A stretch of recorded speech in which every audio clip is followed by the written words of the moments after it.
Segundo livro das Crônicas, capítulo 32. Depois de tudo isso e dessas provas de fidelidade que o rei Ezequias deu, Senaqueribe, rei da Síria, invadiu o país de Judá.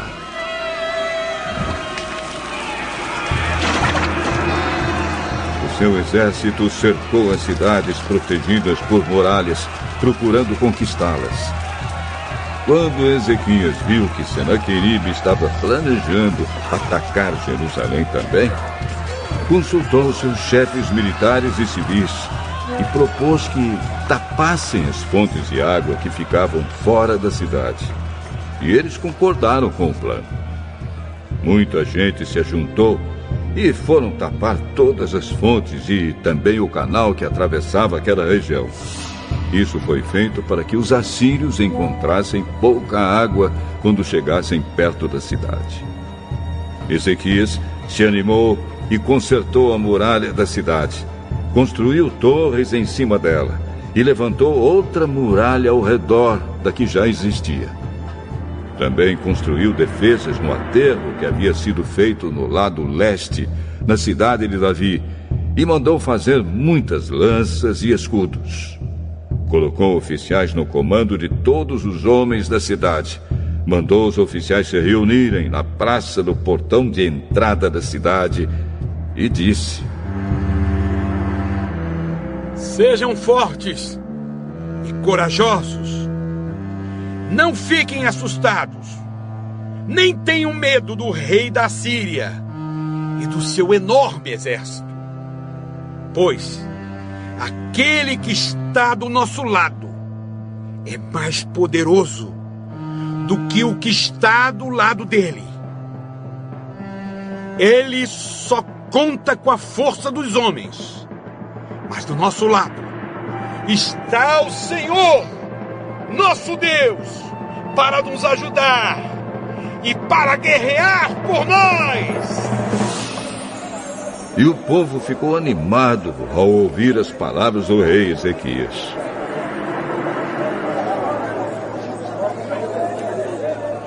Algum tempo depois, Senaqueribe, rei da Síria, junto com seu exército, estava cercando a cidade de Laquis.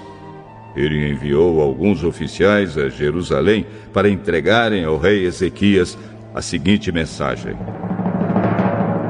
Eu, Senaqueribe, rei da Assíria, quero saber como é que vocês, moradores de Jerusalém, podem se sentir seguros ficando aí enquanto o exército inimigo está cercando a cidade. Ezequias diz que o Senhor, o Deus de vocês, os livrará das minhas mãos. Mas ele os está enganando. E vocês morrerão de fome e de sede. Pois foi o próprio Ezequias que acabou com os lugares de adoração e com os altares desse Deus. E disse ao povo de Judá e aos moradores de Jerusalém que adorassem a Deus diante de um altar só e queimassem incenso somente naquele altar.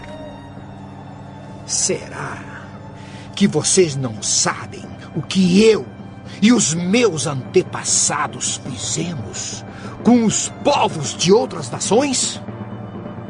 Vocês pensam que os deuses daquelas nações foram capazes de salvá-las das minhas mãos? Não. Não houve nenhum deus das nações que os meus antepassados conquistaram que fosse capaz de salvar o seu povo do meu poder. Então, por que é que vocês pensam que o seu Deus pode salvá-lo das minhas mãos? Portanto, não deixem que Ezequias os engane assim. Não se iludam. Não acreditem nele. Nunca houve nenhum Deus que pudesse salvar o seu povo do poder dos meus antepassados ou do meu poder. Muito menos o Deus de vocês poderá salvá-los. Os oficiais assírios disseram coisas ainda piores contra Deus, o Senhor, e contra o seu servo Ezequias. E Senaqueribe escreveu cartas em que insultava o Senhor, o Deus de Israel, dizendo o seguinte contra ele: Os deuses de outras nações não salvaram os seus povos das minhas mãos. Assim também o Deus de Ezequias não salvará o seu povo das minhas mãos. Os oficiais gritaram isso em hebraico aos moradores de Jerusalém que estavam em cima da muralha da cidade, a fim de assustá-los e deixá-los apavorados e assim poder conquistar a cidade. Os oficiais falaram a respeito do Deus de Jerusalém como se ele fosse como os deuses de outros povos, que são ídolos feitos por mãos humanas. Aí o rei Ezequias e o profeta Isaías, filhos de Amós, oraram a Deus e pediram a sua ajuda. Então o Senhor Deus enviou um anjo que matou todos os soldados e todos os oficiais do exército assírio. O rei Senaqueribe voltou envergonhado para o seu país.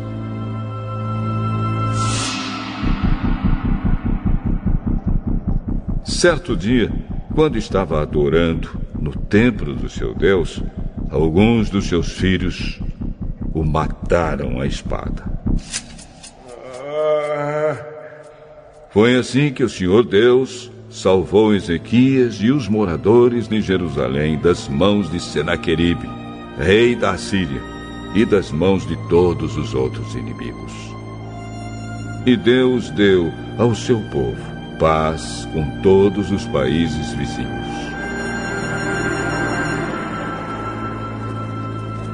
Muitas pessoas iam a Jerusalém levando ofertas ao Senhor e ricos presentes para o rei Ezequias de Judá. Daquela época em diante, a fama de Ezequias foi crescendo em todas as nações. Por esse tempo, o rei Ezequias ficou doente e quase morreu. Então orou a Deus, o Senhor, e Deus respondeu, dando um sinal para provar que ele ficaria bom. Deus foi bondoso com Ezequias, mas ele não lhe agradeceu, pois era orgulhoso. Por isso Deus ficou irado com ele, com o povo de Judá e com os moradores de Jerusalém. Aí Ezequias se arrependeu do seu orgulho, como também os moradores de Jerusalém. E assim o Senhor só castigou o povo depois da morte de Ezequias. Ezequias ficou muito rico e recebeu muitas homenagens. Construiu depósitos para guardar a prata, o ouro, as pedras preciosas, as especiarias, os escudos e os outros objetos de valor que possuía. Construiu também armazéns para os cereais, o vinho e o azeite, estrebarias para o gado e currais para os carneiros. Ezequias também construiu cidades. Ele se tornou dono de muito gado e de muitos carneiros, pois Deus lhe deu muitas riquezas. Foi Ezequias quem mandou tapar a saída de cima da fonte de Giom e cavar no lado oeste de Jerusalém um túnel, a fim de levar água para dentro da cidade. Tudo o que Ezequias fez deu certo. Quando as altas autoridades da Babilônia enviaram mensageiros a Ezequias para fazerem perguntas sobre o milagre que havia acontecido em Judá, Deus não o ajudou, pois queria pô-lo à prova, a fim de descobrir o que estava no fundo do seu coração. Tudo mais que Ezequias fez, inclusive as coisas que fez como prova da sua dedicação a Deus, está escrito na visão do profeta Isaías, filho de Amós, e na história dos reis de Judá e de Israel. Ezequias morreu e foi sepultado na parte de cima dos túmulos dos reis, que eram descendentes de Davi. Quando ele morreu, o povo de Judá e os moradores de Jerusalém lhe prestaram homenagens. E o seu filho Manassés ficou no lugar dele como rei. Leitura complementar.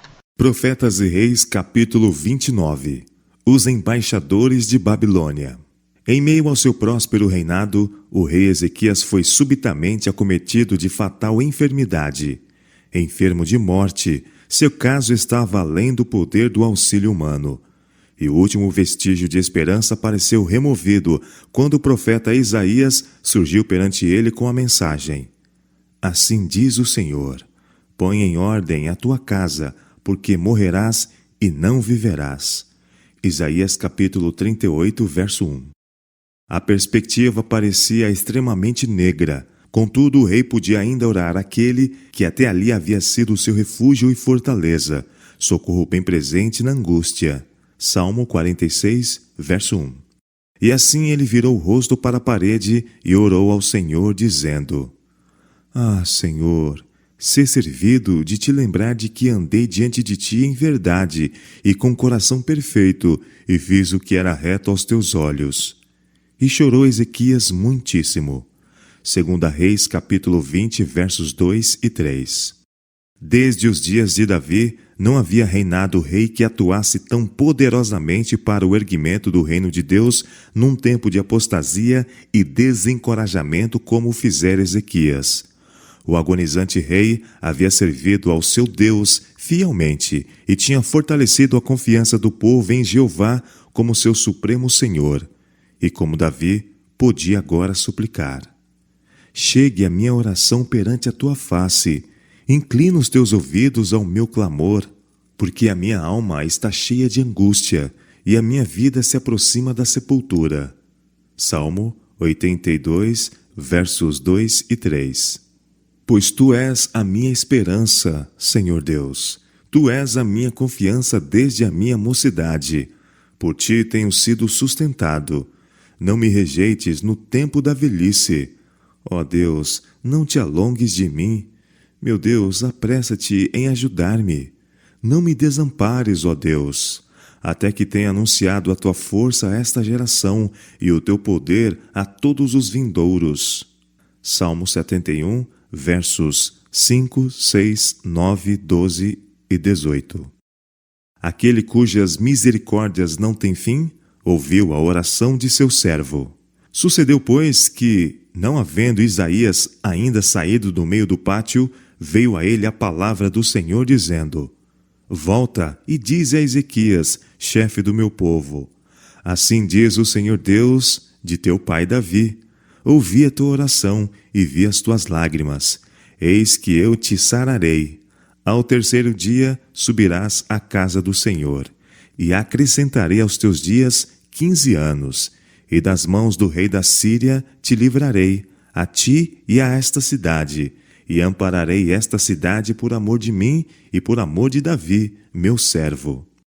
2 Reis, capítulo 20, versos 4 a 6. Jubiloso, o profeta voltou com as palavras de certeza e esperança, ordenando que uma pasta de figos fosse posta sobre a parte enferma. Isaías entregou ao rei a mensagem de misericórdia, proteção e cuidado de Deus. Como Moisés na terra de Midian, como Gideão na presença do mensageiro celestial, como Eliseu, momentos antes da ascensão de seu Senhor, Ezequias pediu algum sinal de que a mensagem era do céu. Qual é o sinal? Indagou. De que o Senhor me sarará e de que ao terceiro dia subirei à casa do Senhor? E isto te será sinal da parte do Senhor. O profeta respondeu: de que o Senhor cumprirá a palavra que disse: adiantar-se-á a sombra 10 graus, ou voltará 10 graus atrás? É fácil, disse Ezequias, que a sombra decline 10 graus. Não, mas volte a sombra 10 graus atrás. Unicamente por interposição direta de Deus, poderia a sombra no quadrante solar voltar atrás 10 graus. Isso devia ser sinal a Ezequias de que o Senhor tinha ouvido sua oração. Concordando, o profeta Isaías clamou ao Senhor e fez voltar a sombra 10 graus atrás, pelos graus que já tinha declinado no relógio de sol de Acás. 2 Reis, capítulo 20, versos 8 a 11. Restaurada sua antiga força, o rei de Judá reconheceu em palavras de cântico as misericórdias de Jeová e fez um voto de despender os restantes dias de sua vida em voluntário serviço ao Rei dos Reis. Seu grato reconhecimento do compassivo trato de Deus para com ele é uma inspiração a todo que deseja gastar seus anos para a glória de seu Criador. Eu disse: na tranquilidade de meus dias, ir-me-eis às portas da sepultura. Já estou privado do resto dos meus anos. Eu disse: já não verei mais o Senhor na terra dos viventes. Jamais verei o homem com os moradores do mundo. O tempo da minha vida se foi, e foi removido de mim como choça de pastor. Cortei como tecelão a minha vida, como que do tear me cortará. Desde a manhã até a noite me acabarás. Eu sosseguei até a madrugada. Como um leão, quebrou todos os meus ossos. Desde a manhã até a noite me acabarás. Como o grou ou a andorinha, assim eu chilreava, e gemia como a pomba. Alçava os meus olhos ao alto. Ó Senhor, ando oprimido. Fica por meu fiador? Que direi? Como me prometeu, assim o fez. Assim passarei mansamente por todos os meus anos, na amargura de minha alma. Ó Senhor, com estas coisas se vive, e em todas elas está a vida do meu espírito. Portanto, cura-me e faze-me viver. Eis que para minha paz eu estive em grande amargura. Tu, porém, tão amorosamente abraçaste a minha alma, que não caiu na cova da corrupção, porque lançaste para trás das tuas costas todos os meus pecados. Porque não pode louvar-te a sepultura, nem a morte glorificar-te, nem esperarão em tua verdade os que descem à cova. Os vivos, esses te louvarão, como eu hoje faço. O Pai aos filhos fará notória a tua verdade. O Senhor veio salvar-me, pelo que, tangendo em meus instrumentos, nós o louvaremos todos os dias de nossa vida na casa do Senhor. Isaías capítulo 38, versos 10 a 20.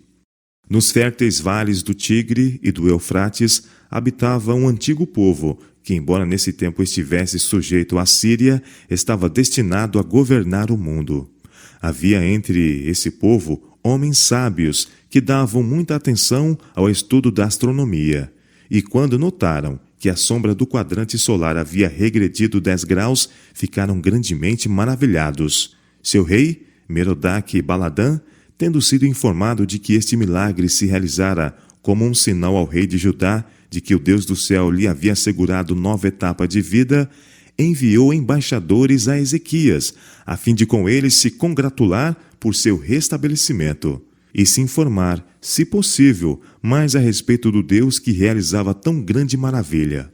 A visita desses mensageiros, do governante de tão distante terra, dava a Ezequias a oportunidade de exaltar o Deus vivo. Quão fácil lhe teria sido falar-lhes de Deus, o sustentador de todas as coisas criadas, por cujo favor sua própria vida tinha sido poupada, quando todas as outras esperanças haviam desaparecido. Que momentosas transformações poderiam ter tomado lugar, tivesse esses pesquisadores da verdade, vindo das planícies da Caldeia, sido levados ao conhecimento da suprema soberania do Deus vivo. Mas o orgulho e a vaidade tomaram posse do coração de Ezequias, e em exaltação própria expôs aos olhos cobiçosos os tesouros com que Deus havia enriquecido o seu povo. O rei lhes mostrou a casa do seu tesouro, a prata e o ouro, e as especiarias, e os melhores ungüentos, e toda a sua casa de armas, e tudo quanto se achava nos seus tesouros. Coisa nenhuma houve, nem em sua casa, nem em todo o seu domínio, que Ezequias lhes não mostrasse. Isaías capítulo 39, verso 2. Não foi para glorificar a Deus que ele assim procedeu, mas para exaltar-se aos olhos dos príncipes estrangeiros. Ele não se deteve na consideração de que esses homens eram representantes de uma poderosa nação que não tinha o temor nem o amor de Deus no coração, o que era uma imprudência fazê-los seus confidentes quanto às riquezas temporais da nação. A visita dos embaixadores a Ezequias foi um teste de sua gratidão e devoção. O relato diz: contudo, no negócio dos embaixadores dos príncipes de Babilônia, que foram enviados a ele, a perguntarem acerca do prodígio que se fez naquela terra, Deus o desamparou para tentá-lo, para saber tudo o que havia no seu coração. 2 Crônicas, capítulo 32, verso 31. Tivesse aproveitado a oportunidade que lhe era dada de testemunhar do poder, bondade e compaixão do Deus vivo, o relatório dos embaixadores teria sido como luz espancando as trevas. Mas ele se engrandeceu a si mesmo acima do Senhor dos Exércitos. Mas não correspondeu Ezequias ao benefício que se lhe fez, porque o seu coração se exaltou. 2 Crônicas, capítulo 32, verso 25. Quão desastrosos os resultados que se deviam seguir! A Isaías foi revelado que os embaixadores que se retiraram estavam levando consigo um relato das riquezas que tinham visto e que o rei de Babilônia e seus conselheiros planejariam enriquecer seu próprio país com os tesouros de Jerusalém. Ezequias havia pecado gravemente, pelo que veio grande indignação sobre ele e sobre Judá e Jerusalém. 2 Crônicas, capítulo 32, verso 25. Então o profeta Isaías veio ao rei Ezequias e lhe disse: Que foi que aqueles homens disseram? E de onde vieram a ti? E disse Ezequias: De uma terra remota vieram a mim, de Babilônia. E disse ele: Que foi que viram em tua casa? E disse Ezequias: Viram tudo o que é em minha casa, coisa nenhuma há nos meus tesouros, que eu deixasse de lhes mostrar. Então disse Isaías a Ezequias: Ouve a palavra do Senhor dos Exércitos. Eis que virão dias em que tudo quanto houver em tua casa, com que entesouraram teus pais até o dia de hoje, será levado para a Babilônia. Não ficará coisa alguma, disse o Senhor, e dos teus filhos, que procederem de ti, e tu gerares, tomarão, para que sejam eunucos no palácio do rei de Babilônia. Então disse Ezequias a Isaías: Boa é a palavra do Senhor que disseste. Isaías capítulo 39, versos 3 a 8. Tomado de remorso, Ezequias se humilhou pela soberba do seu coração, ele e os habitantes de Jerusalém, e a grande indignação do Senhor não veio sobre ele, nos dias de Ezequias. 2 Crônicas capítulo 32, verso 26. Mas a má semente havia sido semeada, e no devido tempo iria produzir uma colheita de desolação e ais. Durante os seus anos restantes, o rei de Judá teria muita prosperidade, em virtude do seu firme propósito de redimir o passado e levar honra ao nome do Deus a quem servia. Não obstante, sua fé seria severamente provada, e ele devia aprender que unicamente pela confiança posta inteiramente em Jeová poderia esperar triunfar sobre os poderes das trevas que estavam tramando sua ruína e a total destruição de seu povo. A história da falta de Ezequias em se provar fiel e sua missão ao tempo da visita dos embaixadores está cheia de importantes lições para todos. Necessitamos, muito mais do que o fazemos, falar dos preciosos capítulos em nossa experiência, sobre a misericórdia e amorável bondade de Deus, as incomparáveis profundezas do amor do Salvador. Quando a mente e o coração estão cheios do amor de Deus, não será difícil partilhar aquilo que faz parte da vida espiritual. Grandes pensamentos, nobres aspirações, clara percepção da verdade, propósitos altruístas, anelos de piedade e santidade encontrarão expressão em palavras que revelem a qualidade dos tesouros do coração.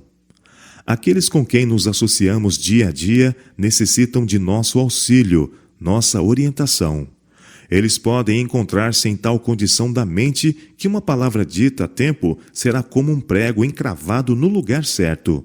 Amanhã, algumas dessas almas poderão estar onde nunca mais as alcançaremos outra vez. Qual é a nossa influência sobre esses companheiros de jornada?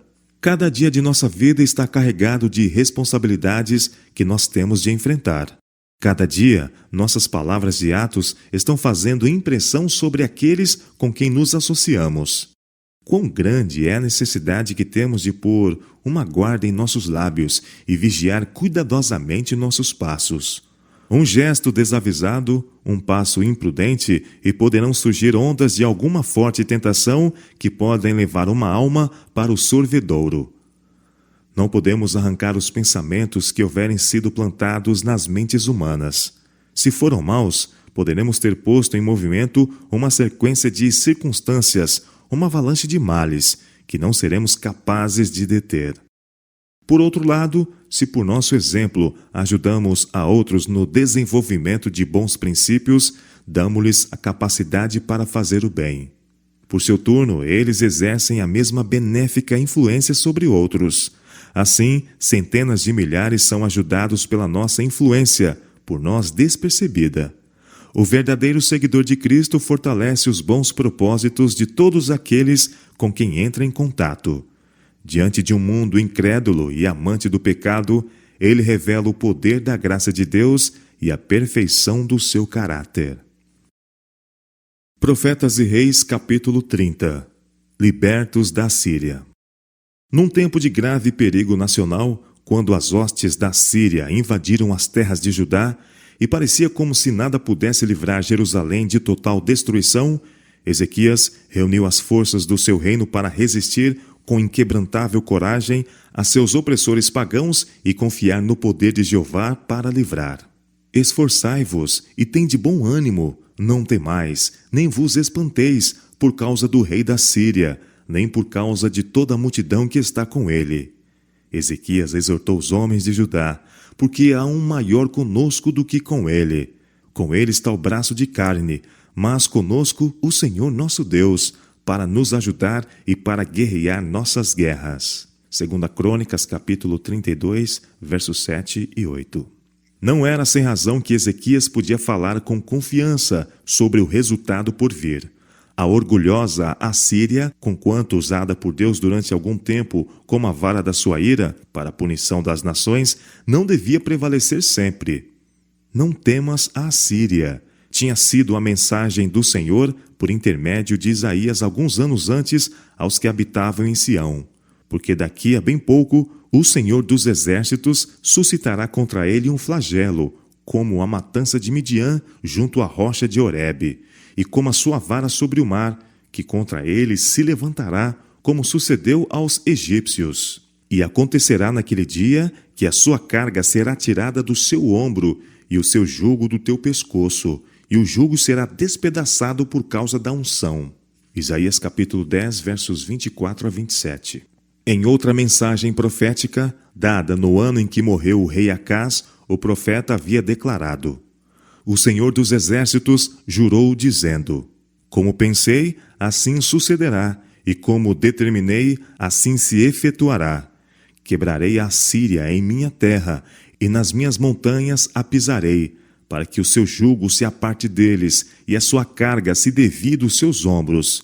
Este é o conselho que foi determinado sobre toda a terra, e esta é a mão que está estendida sobre todas as nações, porque o Senhor dos Exércitos o determinou.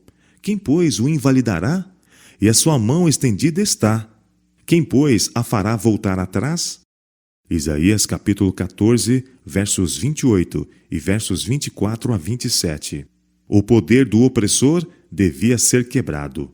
Contudo, Ezequias, nos primeiros anos do seu reinado, continuou a pagar tributo à Síria, em harmonia com o que Acás havia concordado.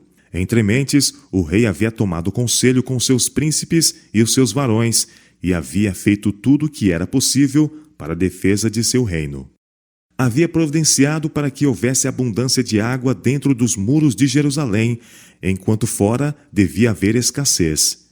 E ele se fortificou, e edificou todo o muro quebrado até as torres, e levantou o outro muro para fora, e fortificou a Milo, na cidade de Davi, e fez armas e escudos em abundância, e pôs oficiais de guerra sobre o povo. 2 Crônicas, capítulo 32, versos 3, 5 e 6. Nada que pudesse ser feito em preparação para um cerco ficou por fazer. Por ocasião da ascensão de Ezequias ao trono de Judá, Já os assírios haviam levado cativos um grande número dos filhos de Israel do reino do norte. E poucos anos mais tarde, ele havia começado a reinar, e enquanto estava ainda fortalecendo as defesas de Jerusalém, os assírios cercaram Samaria e a capturaram, e espalharam as 10 tribos entre as muitas províncias do domínio assírio. As fronteiras de Judá ficavam apenas a poucos quilômetros, estando Jerusalém afastada de Samaria menos de 90 quilômetros, e os ricos despojos, que seriam encontrados no interior do templo, tentariam o inimigo a retornar. Mas o rei de Judá se determinou fazer sua parte na preparação para resistir ao inimigo. E havendo feito tudo o que o engenho humano e a energia podiam fazer, reuniu suas forças e exortou-as a terem bom ânimo. Grande é o Santo de Israel no meio de ti. Tinha sido a mensagem do profeta Isaías a Judá. E o rei agora declarou com fé inabalável: Está conosco o Senhor nosso Deus, para nos ajudar e para guerrear nossas guerras. 2 Crônicas, capítulo 32, verso 8. Nada inspira a fé mais depressa que o próprio exercício da fé. O rei de Judá havia se preparado para a tempestade por vir, e agora, confiante em que a profecia contra a Síria haveria de cumprir-se, descansou sua alma em Deus. E o povo descansou nas palavras de Ezequias. 2 Crônicas, capítulo 32, verso 8. Que importava vangloriassem eles? A minha mão alcançou os reinos dos ídolos, ainda que as suas imagens de escultura eram melhores do que as de Jerusalém e do que as de Samaria? Porventura, como fiz a Samaria e aos seus ídolos, não faria igualmente a Jerusalém e a seus ídolos? Isaías capítulo 10, versos 10 e 11. Judá nada tinha a temer, pois sua confiança estava em Jeová. A crise tão longamente esperada veio afinal. As forças da Síria, avançando de triunfo em triunfo, apareceram na Judéia. Confiantes na vitória, os líderes dividiram suas forças em 2 exércitos, um dos quais devia enfrentar o exército egípcio ao sul, enquanto o outro devia sitiar Jerusalém. A única esperança de Judá estava agora posta em Deus. Todo possível auxílio do Egito havia sido cortado, e nação alguma havia próximo para estender uma mão amiga. Os oficiais assírios, certos do poder de suas forças disciplinadas, dispuseram-se para uma conferência com os chefes de Judá, durante a qual insolentemente exigiram a rendição da cidade. Esta exigência fora acompanhada de insultos blasfemos contra o Deus dos hebreus. Dada a fraqueza e a apostasia de Israel e Judá, o nome de Deus não mais era temido entre as nações, mas havia se tornado assunto de contínuo descrédito. Ora, dizei a Ezequias, disse Rabsaque, um dos principais oficiais de Senaqueribe: assim diz o grande rei, o rei da Síria. Que confiança é esta em que confias? Dizes tu: há conselho e poder para a guerra. Em quem, pois, agora confias, que contra mim te revoltas? 2 Reis, capítulo 18, versos 19 e 20. Os oficiais estavam conferenciando fora dos portões da cidade, mas ao alcance dos ouvidos da sentinela sobre o muro. E como os representantes do rei da Síria impuseram em altas vozes suas condições aos chefes de Judá, foi-lhes pedido que falassem em síriaco e não em judaico, a fim de não tomarem conhecimento do desenvolvimento da conferência os que estavam sobre o muro. Rabsaque, desdenhando esta sugestão, levantou ainda mais a voz e, continuando a falar em judaico, disse: ouve as palavras do grande rei, do rei da Síria. Assim diz o rei: não vos engane, Ezequias, porque não vos poderá livrar, nem tampouco Ezequias vos faça confiar no Senhor, dizendo: infalivelmente nos livrará o Senhor, e esta cidade não será entregue nas mãos do rei da Síria. Não deis ouvidos a Ezequias, porque assim diz o rei da Síria: aliai-vos comigo, e saí a mim, e coma cada um de sua vide e de sua figueira, e beba cada um da água da sua cisterna, até que eu venha e vos leve para uma terra como a vossa, terra de trigo e de mosto, terra de pão e de vinhas. Não vos engane, Ezequias, dizendo: o Senhor nos livrará. Porventura, os deuses das nações livraram cada um a sua terra das mãos do rei da Síria? Onde estão os deuses de Amate e de Arpade? Onde os deuses de Sefarvaim? Porventura livraram eles a Samaria da minha mão? Quais são eles, dentre todos os deuses destes países, os que livraram a sua terra das minhas mãos, para que o Senhor livrasse a Jerusalém das minhas mãos? Isaías capítulo 36, versos 13 a 20. A esses insultos, os filhos de Judá não lhe responderam palavra. A conferência chegara ao fim. Os representantes judeus voltaram a Ezequias, com os vestidos rasgados, e lhe fizeram saber as palavras de Rabsaque. Isaías capítulo 36, versos 21 e 22. O rei, informado do blasfemo desafio, rasgou seus vestidos e se cobriu de saco e entrou na casa do Senhor. 2 Reis capítulo 19, verso 1. Um mensageiro foi despachado a Isaías, a fim de informá-lo sobre o resultado da conferência. Este dia é dia de angústia e de vituperação e de blasfêmia. Foi a mensagem que o rei enviou. Bem pode ser que o Senhor teu Deus ouça todas as palavras de Rabsaque, a quem enviou o seu senhor, o rei da Síria, para enfrentar o Deus vivo e para vituperá-lo com as palavras que o Senhor teu Deus tem ouvido. Faze, pois, oração pelo resto que se acha. 2 Reis, capítulo 19, versos 3 e 4. O rei Ezequias e o profeta Isaías, filho de Amós, oraram por causa disso e clamaram ao céu. 2 Crônicas, capítulo 32, verso 20. Deus respondeu às orações de seus servos. A Isaías foi dada a mensagem para Ezequias.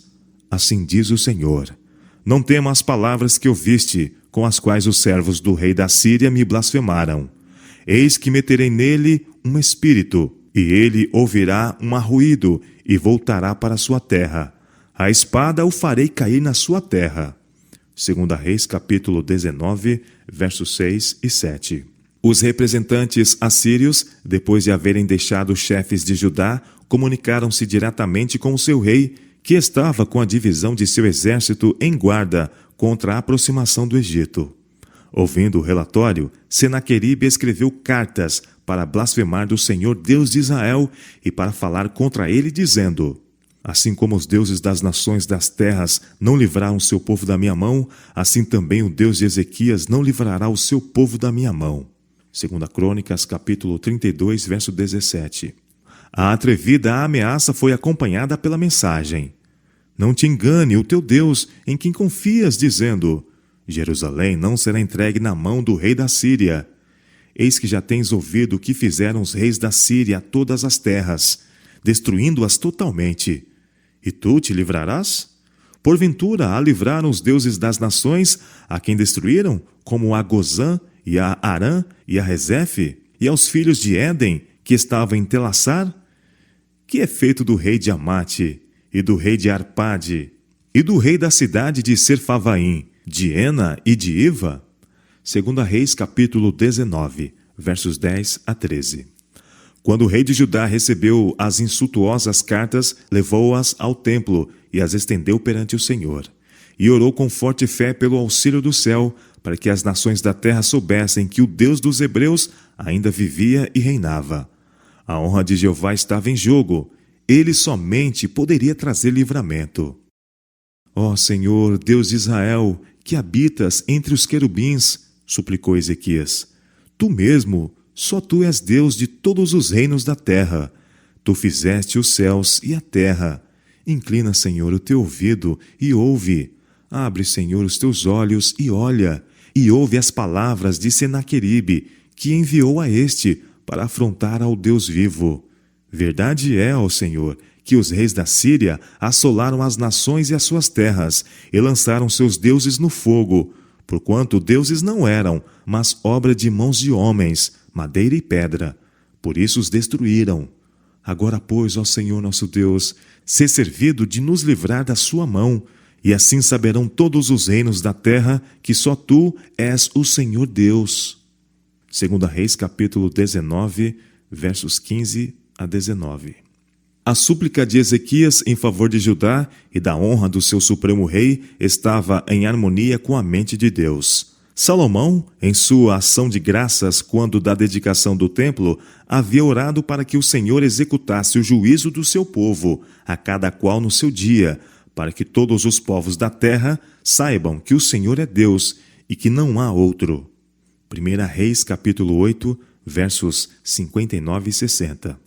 Especialmente devia o Senhor mostrar favor quando, em tempos de guerra ou de opressão por algum exército, os chefes de Israel entrassem na casa de oração e suplicassem livramento.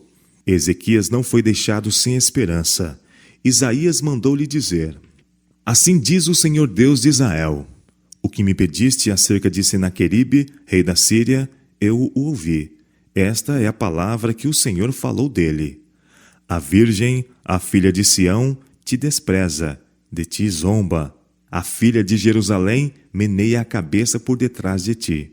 A quem afrontaste e blasfemaste? E contra quem alçaste a voz e ergueste os teus olhos ao alto? Contra o Santo de Israel? Por meio de teus mensageiros afrontaste o Senhor e disseste: Com a multidão de meus carros subo eu ao alto dos montes, aos lados do Líbano, e cortarei os seus altos cedros e as suas mais formosas faias. E entrarei nas suas pousadas extremas, até no bosque do seu campo fértil. Eu cavei e bebi águas estranhas, e com as plantas dos meus pés secarei todos os rios dos lugares fortes. Porventura não viste que já dantes fiz isto, e já desde os dias antigos o formei? Agora, porém, o fiz vir, para que fosses tu que reduzisse as cidades fortes a montões desertos. Por isso, os moradores delas, com as mãos encolhidas, ficaram pasmados e confundidos. Eram como a erva do campo e a hortaliça verde, e o feno dos telhados, e o trigo queimado antes que se levante. Porém, o teu assentar, e o teu sair, e o teu entrar, eu sei, e o teu furor contra mim.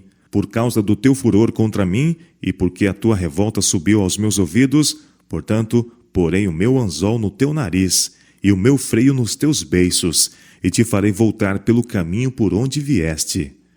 2 Reis, capítulo 19, versos 20 a 28.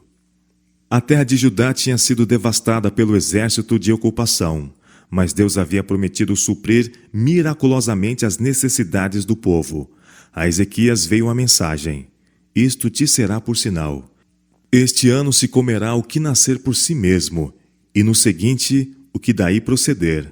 Porém, no terceiro ano semeai e cegai, e plantai vinhas, e comei os seus frutos.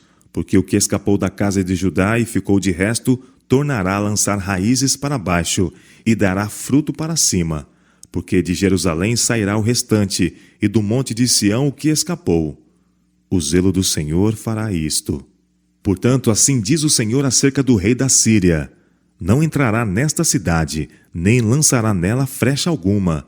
Tampouco virá perante ela com escudo, nem levantará contra ela tranqueira alguma. Pelo caminho por onde vier, por ele voltará.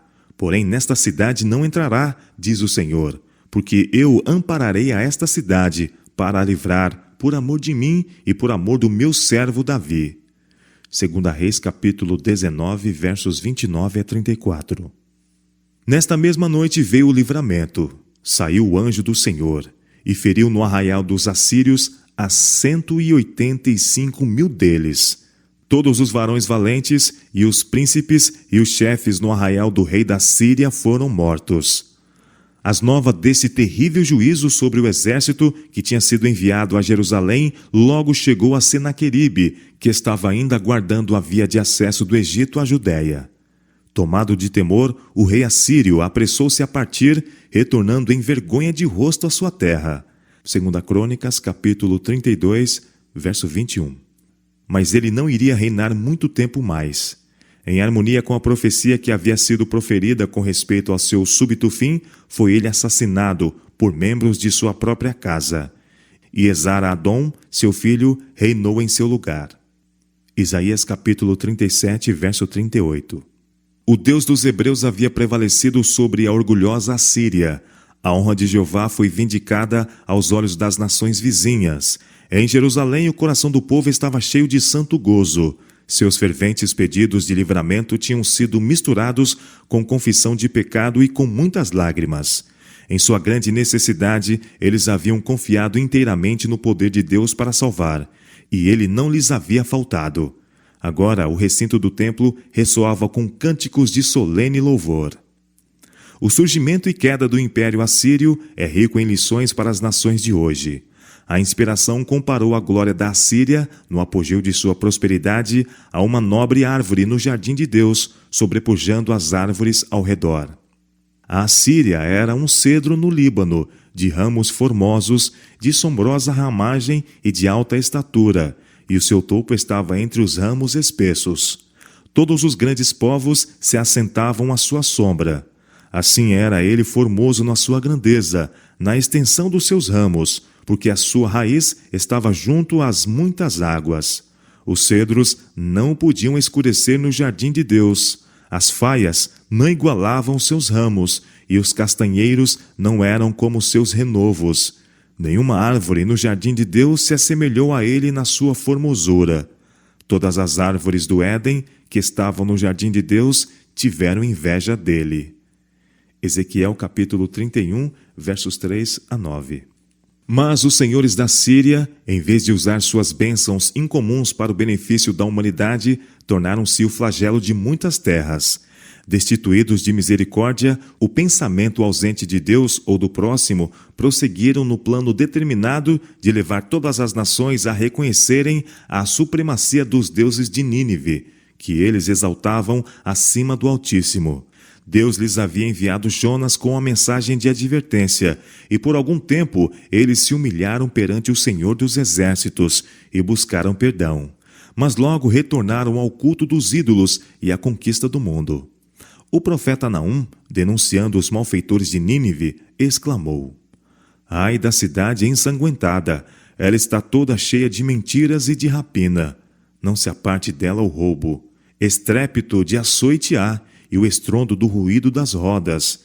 E os cavalos atropelam, e carros vão saltando. O cavaleiro levanta a espada flamejante, e a lança relampagueante. E haverá uma multidão de mortos. Eis que eu estou contra ti, diz o Senhor dos Exércitos. Naum capítulo 3, versos 1 a 5. Com infalível exatidão, o infinito ainda ajusta conta com as nações. Enquanto sua misericórdia é oferecida, com chamados para o arrependimento, esta conta permanece aberta. Mas quando as cifras alcançam um certo montante que Deus tem prefixado, o ministério de sua ira começa. A conta é encerrada. Cessa a divina paciência. A misericórdia não mais pleiteia em seu benefício. O Senhor é tardio em irar-se, mas grande em força, e ao culpado não tem por inocente. O Senhor tem o seu caminho na tormenta e na tempestade, e as nuvens são o pó dos seus pés. Ele repreende o mar e o faz secar, e esgota todos os rios. Desfalecem Bazã e Carmelo, e a flor do Líbano se murcha. Os montes tremem perante ele, e os outeiros se derretem.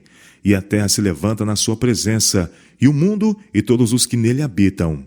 Quem parará diante do seu furor? E quem subsistirá diante do ardor da sua ira?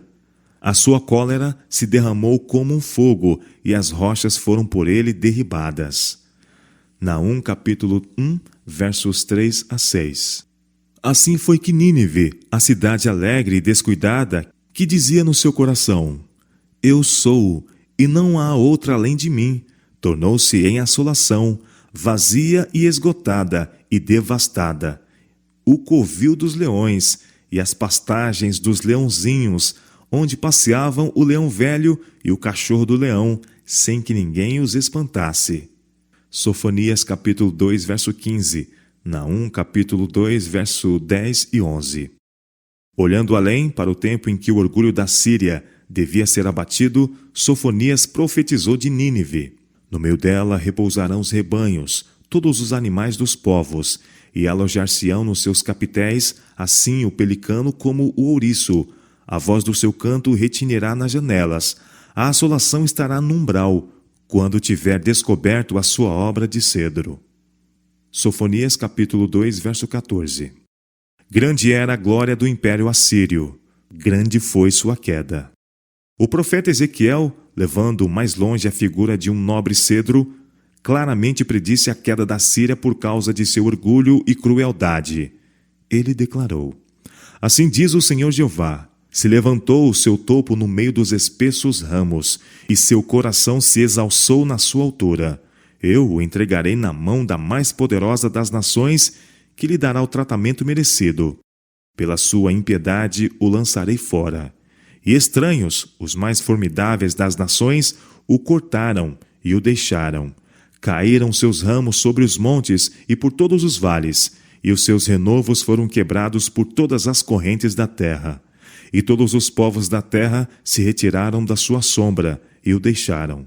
Todas as aves do céu habitavam sobre a sua ruína, e todos os animais do campo se acolheram sob os seus ramos, para que todas as árvores, junto às águas, não se exaltem na sua estatura. Assim diz o Senhor Jeová: no dia em que ele desceu ao inferno, fiz eu que houvesse luto. E todas as árvores do campo por causa dele desfaleceram. Ao som da sua queda, fiz tremer as nações. Ezequias capítulo 31, versos 10 a 16. O orgulho da Síria e sua queda devem servir como lição objetiva para o fim do tempo. As nações da terra hoje, que em arrogância e orgulho se arregimentam contra Deus, ele interroga: a quem, pois, é semelhante em glória e em grandeza entre as árvores do Éden? Todavia descerás como as árvores do Éden à terra mais baixa. Ezequiel capítulo 31, verso 18. O Senhor é bom, uma fortaleza no dia da angústia, e conhece os que confiam nele, e com uma inundação transbordante acabará de uma vez com todos os que se exaltam acima do Altíssimo. A soberba da Síria e o cedro do Egito se retirará. Zacarias capítulo 10, verso 11. Isto é verdade não somente com respeito às nações que se arregimentaram contra Deus nos tempos antigos, mas também em relação às nações de hoje, que deixam de cumprir o divino propósito. No dia da recompensa final, quando o justo juiz de toda a terra há de peneirar as nações, e aos que têm sustentado a verdade for permitido entrar na cidade de Deus, as arcadas do céu reboarão com os triunfantes cânticos dos remidos. Um cântico haverá entre vós, declara o profeta, como na noite em que se celebra uma festa santa, e alegria de coração, como a daquele que sai tocando pífaro, para vir ao monte do Senhor, a rocha de Israel.